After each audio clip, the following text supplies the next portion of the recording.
Türkiye'de göçmen ve mülteci topluluklarının çocukları da dahil olmak üzere 10-17 yaşları arasında 5 milyon 200 binden fazla kız çocuğu bulunuyor. Bu 5 milyon 200 binden fazla gelecek hayali, gerçekleştirilecek hedef ve hem bizim hem de onlar için dünyayı daha iyi bir yer haline getirmek için yeni fikirler demek. Bu genç hayalcilerin eğitim, boş zaman aktiviteleri, zihinsel ve fiziksel sağlık olanaklarına kesintisiz bir şekilde erişmeleri, kendileri için en iyi olanı seçme iradesine sahip olabilmeleri için ailelerinin desteğine ihtiyaçları var. Bu destek sayesinde genç kızlar hayallerini gerçekleştirebilir, özgür ruhlu bireyler olarak topluma olumlu katkılar sunabilirler. Şans verildiğinde yapabilirler. Bu fotoğraftan bir şey anlamamızı ifade edecek bir fotoğraf çekmeyi çok severim. Mesela çöpleri toplayan adam. Sonra da kuşlar. Öyle fotoğraflar ben çok severim. Bir de en sevdiğim şey fark etmeden fotoğraf çekmek. O en güzel olur. Hobi gibi. Ben de öyle kalmasını istedim. İşte bir gezmeye gittikçe çekerim. Ama çalışacağım meslek genel cerrahi doktoru. Ama fotoğrafçılık hobi gibi olacak. Bazı kızlar öğretmen, sonra başka şeyler ister. Yani bazıları doktor olmayı ister ama gelen cerrahi doktoru diye öyle kızlar arasında yaygın değildir. Ben de tüm kızlar gibi olmak istemiyorum. Ben kendime ait bir şey istiyorum. Beni onlardan fark edecek bir şey istiyorum. Annemin kuzeni oluyor. O gelen cerrahi doktoru Almanya'da çok çalıştı. Bir şey kazanıyor, bir şey kazanıyor, beğenmiyor, tekrar okuyor. Birçok yıl okudu bunu, bu mesleği kazanmak için. En sonunda kazandı. Onları yardım etmek, onların gülümsemesini göstermek. İşte sonra konuşacak, ailesinde konuşacak. İşte bu ameliyat oldu, bu doktor ona yaptı. Mutlu olacak, hayatını sürdürecek.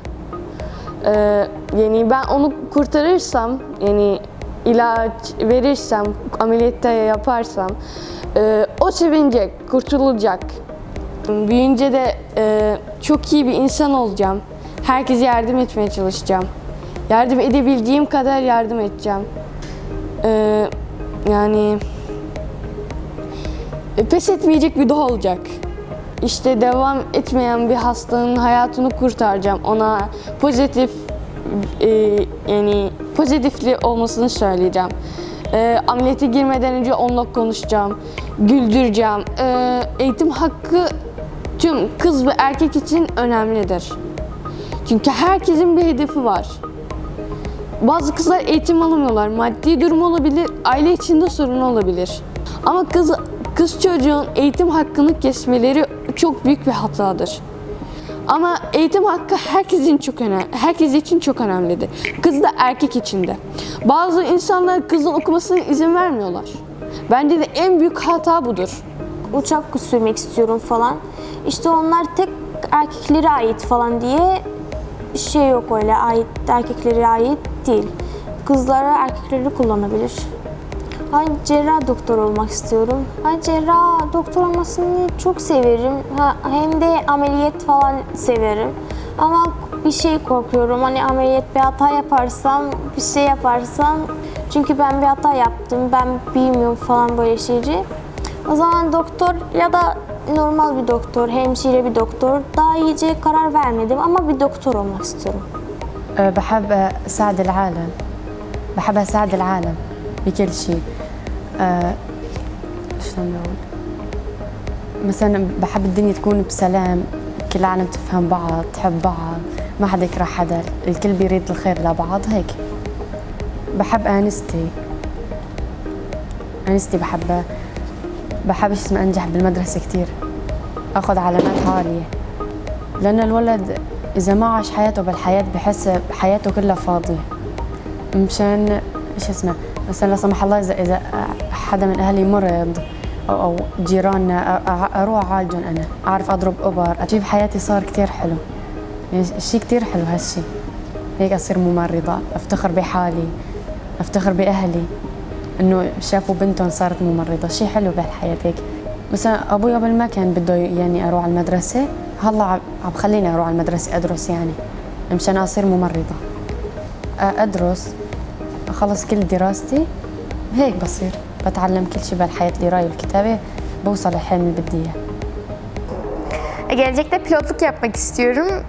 Çünkü pilot olduğum zaman yani bilemiyorum, bana çok farklı bir haz veriyor bu. Askerlik hem okumak istiyorum, yani askeri pilot olmak istiyorum. Hem böylece vatanıma katkım olsun istiyorum. Hem kadınların da hani asker olabileceklerini de kanıtlamak istiyorum veya yani askeri pilot olabileceklerini. Hem bu bence gurur verici bir meslek olduğunu düşünüyorum kendi açımdan. Kokpitleri falan hep görmek istemişimdir. Çünkü o alandan mesela dışarı bakmak hep bana haz verir, yani çok sevinirim. Hep bir pilotla da konuşmak istemişimdir bu konuda, hani onlardan ne düşündüklerini hep öğrenmek istemişimdir ki ben de böyle bir pilot gördüğüm zaman mesela üniformalarını çok severim. Gerçekten çok hoşuma gider, bunu düşünürüm. Sonra derim sen de böyle olabilirsin ama unutma ki çok çalışman lazım derim. Yapabilirsin derim, kendine güven yeter ki. Olabilir, hedefine ulaşabilirsin derim. Çok gurur verici bir duygu. Gerçekten düşünüyorum, hani yine o üniformanın içindeyim, başarmışım. Gerçekten çok gurur verici bir duygu yani. Çok fazla güvenilmiyor. Neden bilemiyorum. Yani öyle bir algı gelişmiş, hani kızların çok fazla bir şey yapabileceğine nedense inanmıyorlar. O yüzden bence karşılaştıkları en büyük zorluklardan biri bu. Aileler çok fazla hem baskı kuruyorlar kız çocuklar üzerine. Yani kızlara herhangi bir gelecekleri yokmuş gibi davranıyorlar. Bence hani burada oturup hani algılarının değişmelerini bekleyemeyiz o tür insanların. Hani bunu kanıtlayabilmek lazım bence. Buradan tüm kızlara sesleniyorum. Eğer siz de bu sorunları yaşıyorsanız bence yani bir harekete geçmeniz lazım. Çünkü oturduğumuz yerden bunu çok fazla kanıtlayamayız. Eğer böyle bir algının kırılmasını istiyorsak bence çalışmalıyız bunun için de.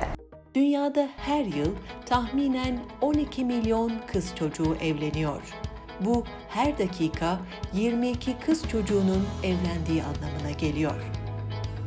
Çocuk, erken yaşta ve zorla evlilikler çocukları ihtiyaçları olan sosyal hizmetlerden ve erişebilecekleri fırsatlardan mahrum bırakır.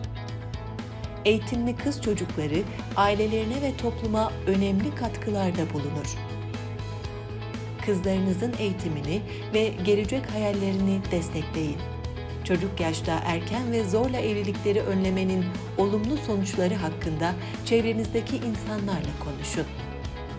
Çocuklarınızın hayallerini gerçekleştirmelerine izin verin. Çünkü onlar yapabilirler. Yapabilirim. Yapabilirim. Yapabilirim. Yapabilirim.